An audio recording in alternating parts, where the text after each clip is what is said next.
দর্শক, বেগম খালেদা জিয়ার স্মরণে নাগরিক শোক সভা অনুষ্ঠিত হচ্ছে সংসদ ভবনের দক্ষিণ প্লাজায়। সেখানে আছেন আমাদের সহকর্মী আমিনুল ইসলাম, সরাসরি তার সঙ্গে যুক্ত হচ্ছে। আমিনুল ইসলাম, সেখানে সাধারণ মানুষের সমাগম কেমন হয়েছে? এটি কোনো রাজনৈতিক সভা নয়, এখানে সাধারণ মানুষের অংশগ্রহণ আছে। কেমন দেখছেন সেখানে সভার অবস্থা?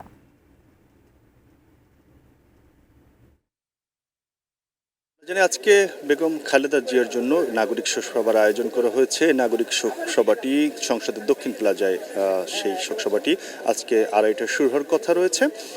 যেহেতু শুক্রবার দিন, সাধারণত অনেকেই জুমার নামাজ পরবর্তী সময় এই নাগরিক শোক সভায় আসছেন। তার আগ থেকেই আমরা দেখেছি যে এই সংসদের দক্ষিণ প্লাজা অনেকেই এসে জড়ো হয়েছেন। দুপুর 12:30টার সময় এই যে জায়গাটি, সেখানে গেট খোলা হয়েছে দক্ষিণ প্লাজার, এবং আমন্ত্রিত অতিথিরাই এই জায়গাতে অবস্থান করছেন। আমরা দক্ষিণ প্লাজার সামনের অংশটি দেখাই। ইতিমধ্যেই যারা আমন্ত্রিত অতিথি তারা এসে উপস্থিত হয়েছেন এবং তারা যে আজকের যে নাগরিক শোক সভাটি সেটির জন্য তারা অপেক্ষা করছেন।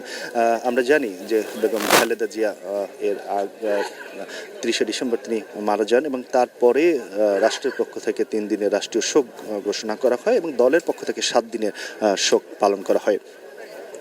এর পরেও আমরা দেখেছি যে যেখানে তাকে দাফন করা হয়েছে, সংসদের যেখানে দাফন করা হয়েছে সেই জায়গাতে তাকে তারপরে অনেক মানুষ তাকে শ্রদ্ধা নিবেদনের জন্য আসছেন এবং তারা শ্রদ্ধা নিবেদন করছেন, এবং তার প্রেক্ষিতেই তিনি মানুষের যে তার প্রতি আবেগ ভালোবাসা, সেটির প্রতি সম্মান জানিয়ে নাগরিক সমাজ এইটি আয়োজন করেছেন। এবং নাগরিক সমাজের আয়োজন, সেই আয়োজনে এখানে ইতিমধ্যেই আমরা দেখছি যে অসংখ্য মানুষ এখানে এসে জড়ো হয়েছেন, এবং বিশেষ করে এই জায়গাটিতে যারা শুধু আমন্ত্রিত অতিথি তারাই এখানে থাকবেন, আর বাকিদের জন্য বাহিরে ব্যবস্থা রাখা হয়েছে দলীয় নেতাকর্মীদের জন্য।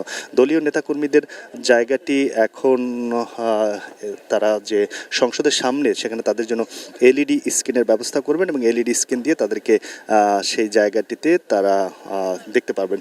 আর এই জায়গাটিতে অর্থাৎ দক্ষিণ প্লাজাতে শুধু যারা আমন্ত্রিত কার্ডধারী তারাই এখানে প্রবেশ করবেন।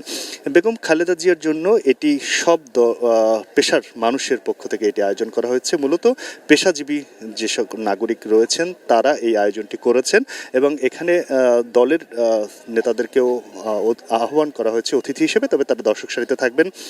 এবং তার পরিবার, বিএনপি বর্তমান চেয়ারম্যান তারেক রহমান, তিনিও এই অনুষ্ঠানে আসার কথা রয়েছেন, তবে তিনি তার বক্তব্য তিনি হয়তো রাখবেন না। তিনি এখানে এই আলোচনাটি শুনবেন, এবং তার যে নাগরিক সমাবেশের আয়োজন করা হয়েছে সেই শোক সভায় তিনি উপস্থিত থাকবেন। ইতিমধ্যে আমরা দেখছি যে দলের মহাসচিব মির্জা ফখরুল ইসলাম আলমগীর তিনি অনুষ্ঠানের স্থলে এসেছেন, এবং তিনিও দর্শক সারিতে থাকবেন। মূলত দলের নেতারা এই আজকের যে শোক আয়োজন সেখানে বক্তব্য রাখবেন না। বিভিন্ন নাগরিক সমাজের পক্ষ থেকে, বিভিন্ন পেশার পক্ষ থেকে তারা বক্তব্য রাখবেন, আয়োজন করেছেন, এবং তারাই তাদের যে বেগম খালেদা জিয়াকে নিয়ে তাদের ভাবনা, তাদের কিভাবে তাকে তারা মূল্যায়ন করেন, কিভাবে তাকে দেখেছেন, সেই বিষয়টি তারা তুলে ধরবেন আজকের এই সভার মধ্য দিয়ে।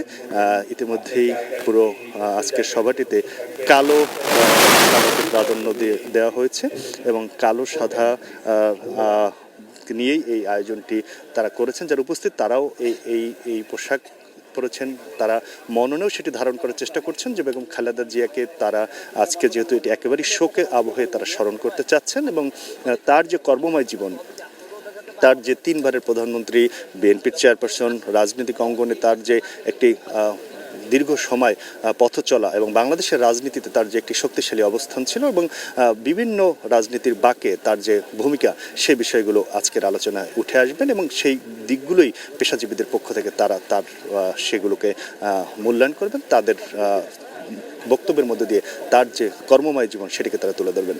তো এই ছিল আমার কাছে বেগম খালেদা জিয়ার জন্য আজকে নাগরিক সমাজ যে শোক সভার আয়োজন করেছেন সংসদের দক্ষিণ প্লাজায়, তার খবর। কিছুক্ষণের মধ্যেই এই সভাটি শুরু হতে যাচ্ছে।